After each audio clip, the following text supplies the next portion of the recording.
వేళలో వెళ్ళి శివ ప్రదక్షిణం చేసి మీరు ఏమీ చెప్పకండి. మీరు చెప్పగలిగినంతసేపు శివాలయం అరుగు మీద కూర్చుని శివ శివ శివ శివ శివ శివ ఇదొకటే. ఒక 42 రోజులు ఈ దరిద్రాన్ని మీ కష్టాల్ని అనుభవించి చూడండి అన్నారు. మీరు నమ్ముతారా? ఆ వ్యక్తి నా దగ్గరికి వచ్చి నా జీవితంలో ఆశించని రీతిలో నా జీవితానికి ఒక కొత్త మలుపు తిరిగిందండి, నేను వరంగల్ వెళ్ళిపోతున్నాను, నేను సెటిల్ అయిపోతున్నానని చెప్పాడు.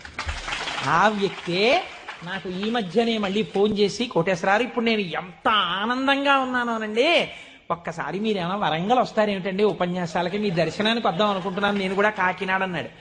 అయ్యా మీరు ఎప్పుడైనా కాకినాడ ఇప్పుడు అక్కర్లేదు, ఇప్పుడో తర్వాత వద్దురు కానీ నేను వరంగల్ ఇప్పుడు మాత్రం రావట్లేదు, నేను వరంగల్ వస్తే చెప్తాను, అప్పుడు మీరు నా దగ్గరికి వద్దురు కానీ తప్పకుండా దర్శనానికి అన్నాడు.